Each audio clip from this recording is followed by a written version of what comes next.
प्रभु। प्रभु, हे शिव शंकर, मुझे क्षमा करें।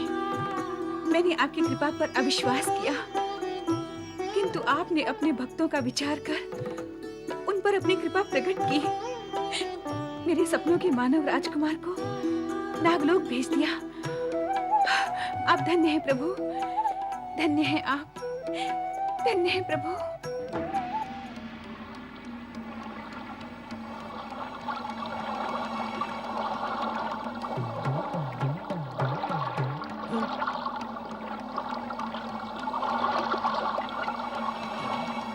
अरे ये तो हमारी राजकुमारी जी चलो है। चलकर महाराज को सूचित करते हैं।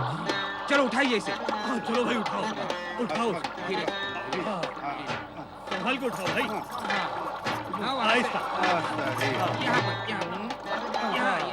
ले चलो, धीरे धीरे धीरे।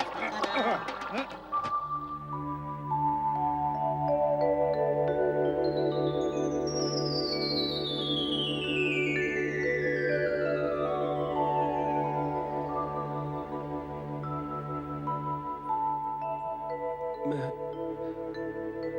कहाँ हूँ? ये मैं कहाँ हूँ? चिंता और भय की आवश्यकता नहीं है। ये नागलोक है राजकुमार। भगवान शिव की कृपा से तुम नागलोक में आ गए हो। नागलोक? मैं तो ये भी नहीं जानता कि मैं कौन हूँ। कौन हूँ मैं? तुम एक राजकुमार हो। तुम मेरे स्वप्न में आते रहे हो, अर्थात मेरे स्वप्नों के राजकुमार। अब तुम यहीं रहोगे। राजकुमार? हाँ। स्वप्नों का? स्वप्नों का राजकुमार?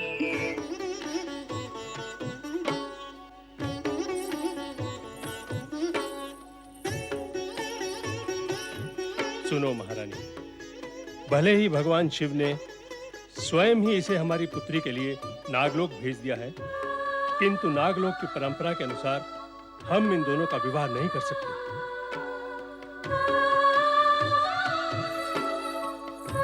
स्वामी, स्वामी, जब आप स्वीकार कर रहे हैं कि भगवान शिव शंकर ने स्वयं ही हमारी पुत्री के लिए उस मानव राजकुमार को इस नागलोक में भेजा है, तो उनका विवाह ना करने का निर्णय लेकर आप महादेव की इच्छा का अनादर क्यों कर रहे हैं?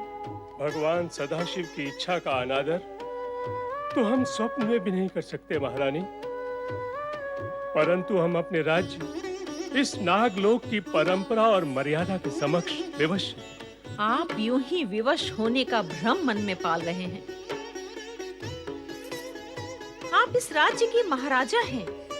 यहाँ की हर मर्यादा, परंपरा आपके द्वारा ही निर्धारित की हुई है। और यदि स्वयं के स्वार्थवश किसी मर्यादा या परंपरा का उल्लंघन भी करना पड़े, तो हमें उसका अधिकार है। नहीं महारानी, नहीं, हमें आपका ये परामर्श स्वीकार नहीं। परंतु अपनी युवा पुत्री की मनोकामना का दमन करना आपको स्वीकार है। आपको ये भी स्वीकार है कि किसी पृथ्वी पुरुष से विवाह करने का अटल निश्चय लिए आपकी पुत्री जीवन भर अविवाहित बैठी रहे। आपको ये भी स्वीकार है? हमें शब्द जाल में उलझाओ नहीं महारानी। पुत्री मोह में तुम्हारा मन, ज्ञान, विवेक अपना संतुलन खो सकता है, हमारा नहीं।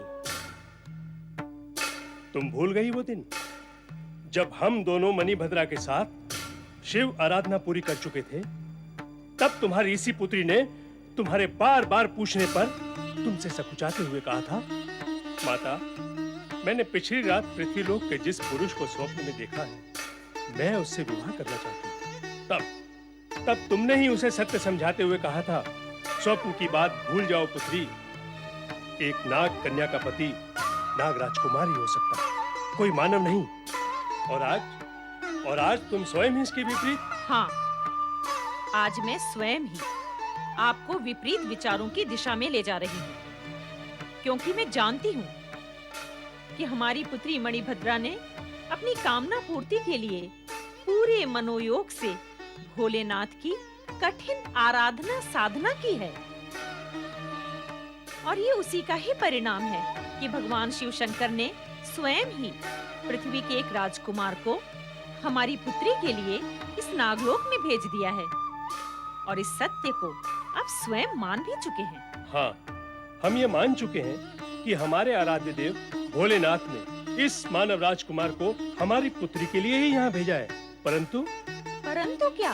परंतु हमें भय है कि यदि हमने अपने स्वार्थ हेतु अपने नागलोक की परंपरा के विपरीत कोई कार्य किया तो उसका दुष्परिणाम संपूर्ण नाग जाति को न उठाना पड़े, हमारे राज्य पर कोई विपदा न आ जाए। हमारे द्वारा नागवंश की रीति नीति और मर्यादा भंग होने पर जिस घृणित आदर्श की स्थापना होगी उस पर हमारी प्रजा भी अनुसरण करने लगेगी।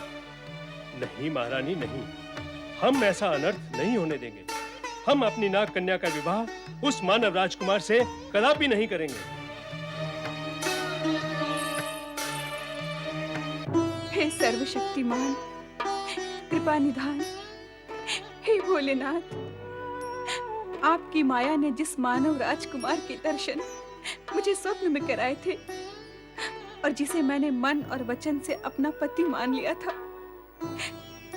उसे आपने कृपा करके मेरे लिए ही नागलोक में भेजा है। ये सत्य जानते हुए भी मेरे पिता उनसे मेरे विवाह का विरोध कर रहे हैं। वो नहीं चाहते कि मैं मानव राजकुमार की जीवन संगिनी बनूं। हे विधाता, हे सर्वज्ञाता, आप ये भली भांति जानते हैं कि यदि वो मुझे पति के रूप में ना मिले तो मैं जीवन भर अविवाहित रहूंगी। यदि मेरे पिता अपने निर्णय पर अटल रहे तो मैं यहीं आपके सम्मुख रो रो कर अपने प्राण दे दूंगी। ये क्या पुत्री, तुम्हारे नैनों में अश्रुधारा?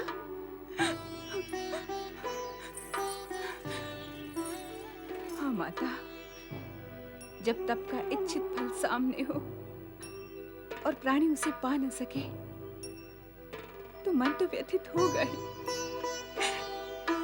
नैनों में अश्रु तो आएंगे ही। मैं तुम्हारी व्यथा चिंता को समझती हूँ पुत्री। तुम्हारी इस व्याकुलता पीड़ा का आभास भी मेरे मन को है। इस पूरे घटनाक्रम का प्रभाव मुझ पर भी उतना ही है जितना कि तुम पर मैं तुम्हारी तरह निराश तो नहीं।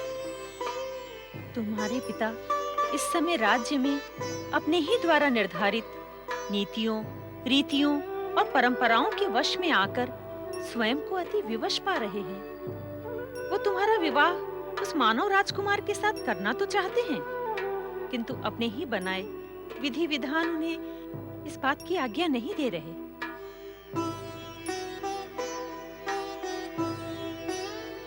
एक बात कहूं पुत्री, परिस्थितियां कितनी भी प्रतिकूल क्यों न हो जाएं, पर एक सत्य अटल है और वो ये कि प्रत्येक अंत अपने आप में एक आरंभ भी लेकर आता है। तुम्हारे पिता की इस विवशता और उत्तेजना का अंत भी अंत में आशा और प्रसन्नता के एक नए अध्याय का आरंभ लेकर आएगा। तुम चिंताग्रस्त ना रहो पुत्री, अपने अश्रु पोंछ डालो। अपने विश्वास पर अविश्वास की छाया मत पड़ने दो। शांत मन से उसी भांति श्रद्धा भाव से भगवान भोलेनाथ की आराधना करती रहो। वे अवश्य ही तुम्हें मनोवांछित फल देंगे। तुम्हारी मनोकामना पूर्ण होगी।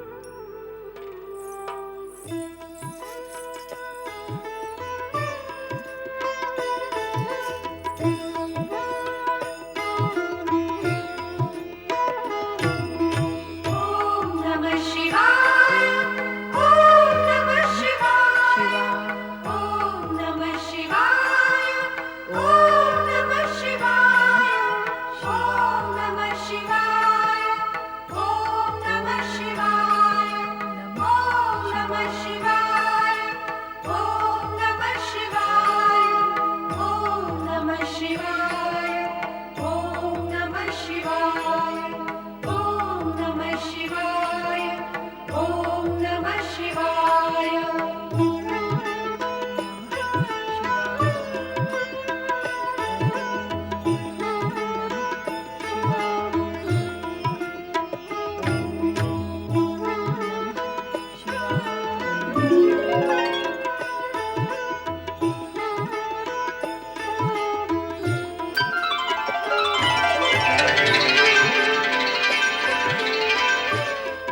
वासुकी, नागराज वासुकी, उठो पुत्र।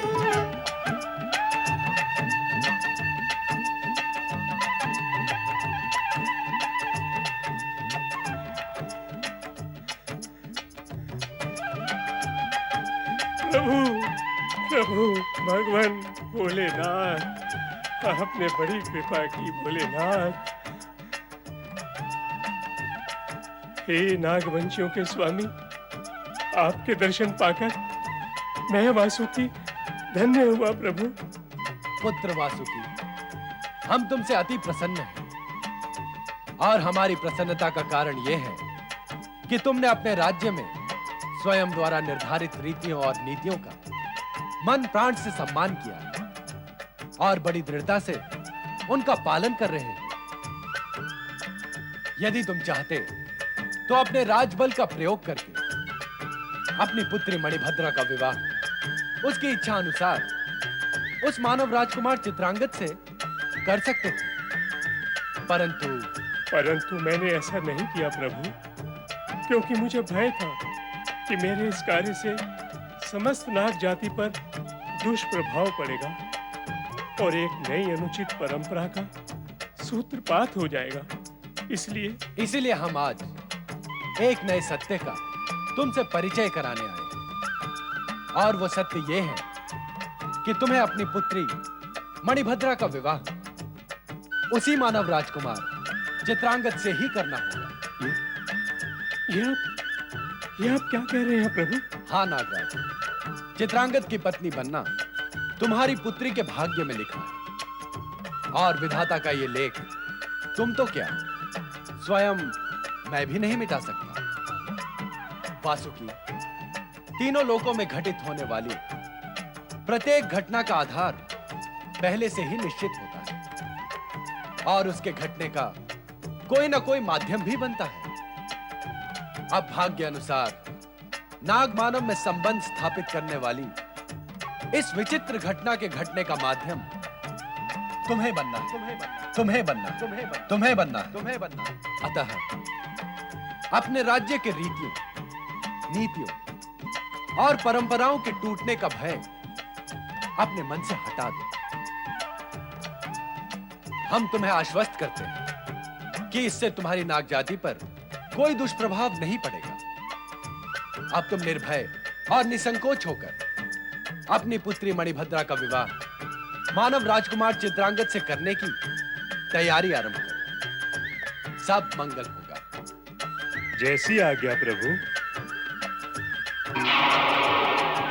प्रभु, नमः